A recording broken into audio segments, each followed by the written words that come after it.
தெரியுமா? நேரத்துல கை தூக்குங்க.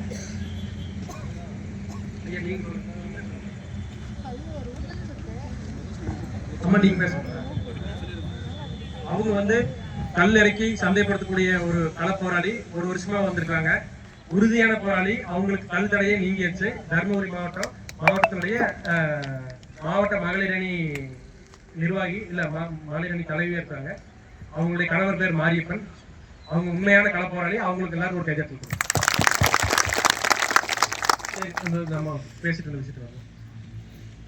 ஏன் வந்து கல் உங்களை ஏன் ரிமாண்ட் பண்ணக்கூடாது? நீங்க கல் இருக்கிறீங்களா இல்லையா? ஏன் உங்களை ரிமாண்ட் பண்ணக்கூடாது? தடை செய்யப்பட்ட பொருட்கள் ஏன் ரிமாண்ட் பண்ணக்கூடாது சொல்லுங்க. அது கூட தப்பு இல்லையே, மரத்துல இருந்து வர்றது தானே. ரிமாண்ட் ஏன் பண்ணக்கூடாதுன்னு கேட்கறேன். ரிமாண்ட் கலப்படம் செஞ்சாதான் ரிமாண்ட் பண்ண மாட்டேன். அப்படி இல்ல. இதுக்கு பதில் என்ன அப்படின்னா, மனித உயிருக்கு பாதிப்பு ஏற்படுத்தி மனித உயிர்களுக்கு கொடுங்காயம் விளைவிக்கக்கூடிய உயிர் போயிரும் அப்படிங்கிற மாதிரியான ஒரு தவறான பொருள் அதுல இருந்ததுன்னா அதை கண்டுபிடிச்சா அதை உறுதி செஞ்சா தான் ரிமாண்ட் பண்ண முடியும்.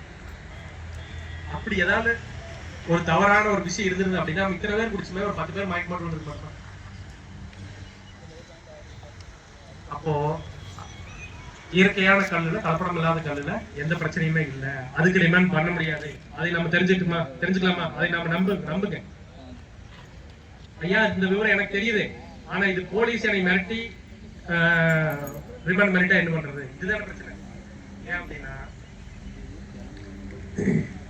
அதாவது அதுக்கு ஒரு ப்ரொசீஜர் இருக்கு. இதுல சந்தேகம் இருந்தால், கலப்படம் இருக்குன்னு சந்தேகம் இருந்தா அதையே இன்னொரு அரசு தரப்பு சாட்சி, மணிகாரோ தாசில்தாரோ அந்த அரசு தரப்பு சாட்சி வச்சுட்டு இந்த கல்லை சாம்பிள் எடுத்து 3 டப்பா சாம்பிள் எடுத்து அதை சீல் வச்சு ஒன்னு உங்களுக்கு, ஒன்னு கோர்ட்டுக்கு, இன்னொன்னு லேபுக்கு அனுப்புவாங்க. அதுல அந்த லேபுக்கு அனுப்பின அந்த சீல் வச்ச அந்த சாம்பிள்ல கலப்படம் இருந்தது, அது கெடுதல் அப்படிங்கிற ஒரு விஷயம் வந்த பின்னாடி தான் உங்களை ரிமாண்டே பண்ண முடியும். இது சட்டப்பூர்வமானது. இதை அவங்க செய்யறாங்களா? எத்தனை இடத்துல சாம்பிள் எடுத்துருக்காங்க? இங்க ரிமாண்ட் ஆனவங்க இது வரைக்கும் எத்தனை பேர் இருப்பீங்க? இது முன்னாடி எப்பவோ ஒரு டைம் நான் ரிமாண்ட் ஆயிருக்கிறேன்.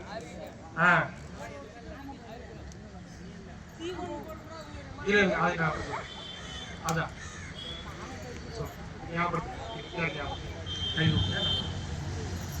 அப்போ உங்க மேல என்ன கேஸ் அன்னைக்கு போட்டிருந்தாங்க அப்படின்னா, இந்த மாதிரி ஒரு தோட்டத்துல கல் இருக்கிறதா தகவல் கிடைச்சது. என்னை பார்க்க ஒரு ஓடையில இறங்கி அவர் ஓடிட்டாரு. நாங்க போலீஸ் வச்சு அவரை சுத்தி வளைச்சு நாங்க பிடிச்சிட்டோம். அப்புறம் அவரு இறக்குன கல்ல 2-3 லிட்டர் இருந்தது. அது ஒரு கெட்ட வாசம் வந்துச்சு. நாங்க ஒரு பேப்பரை போட்டு சோதனை பண்ணோம். அது நீல கலர்ல மாறிச்சு.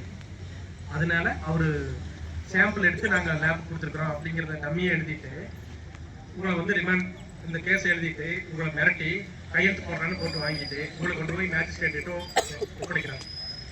அங்க போனதுக்கப்புறம் நீ போகும்போது சொல்லி கூட்டிட்டு போறாங்களா? அவரு மேஜிஸ்ட்ரேட் என்ன கேட்டாலும் ஆமாமான்னு சொல்லு, இல்லைன்னு சொன்ன அப்படின்னா அப்புறம் நீ வெட்டி வந்து உன்னை என்ன வேணாலும் பண்ணி போடுவா அப்படின்னா அவங்களுக்கு பயந்துட்டு சரிப்பா அப்புறம் இன்னும் சப்பாதான் சொல்லி விடுவாங்க. நீ போனேன்னா ஒரு வாரத்துல ஜாப்பு நீ வந்து மறையிரு அப்படின்னு சொல்லிட்டு குடிக்குவாங்க போதும். அப்போ அதுக்கு நாம அந்த சமாதானத்தை நாம நம்புறோம் ஒரு வாரத்துல வந்துடலாம் அப்படின்னு. ஆனா 15-20 நாள், 1 மாசத்துக்கு வர முடியாது. அப்போ ஏமாந்து நம்ம அப்படி ஆயிட்டு இருக்கிறோம். இன்னொரு விஷயம் உங்களுக்கு தெரியுமான்னு தெரியாது. நம்மளை ரிமாண்ட் பண்றதுக்கான அதிகாரம் யாருக்கு இருக்குது சொல்லுங்க பாப்போம். யாரத்துல சொல்லுங்க,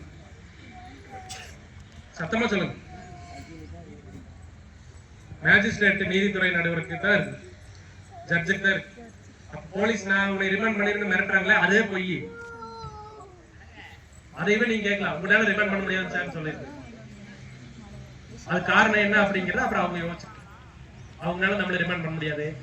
என்ன அப்படின்னா ஒரு இடத்துல நீங்க வந்து மிரட்டுறாங்க அப்படின்னு சொல்லி கையில் போட்டுறீங்க. இனிமேல் பொய்யா கேஸ் எழுதுனா அதை நீங்க படிச்சு பாருங்க. எனக்கு தெரியாது அப்படின்னா உங்க வீட்டுல இருக்கிறவங்க யாரோ ஒருத்தர் கூப்பிட்டு உங்களுக்காக அவங்கள படிக்க சொல்லி அதுல என்ன செக்ஷன் இருக்குது அப்படிங்கறத நீங்க பார்த்துட்டு சரியான கல் வழக்கா இருந்ததுன்னா அதுக்கு உடனடி ஜாமீன். அது உங்களுக்கு தெரியும். 2 ஆதார் கார்டு காப்பி கொடுத்தா கல் வழக்குக்கு உடனடி ஜாமீன் நம்ம வீட்டுக்கு வந்துடலாம். 4-1 கேபிட்டல் ஏ போட்டு ரிமாண்ட் பண்றோம் அப்படின்னா அந்த இடத்துல கையெழுத்து போடாதீங்க, அதுக்கு ஒத்துழைப்பு கொடுக்காதீங்க.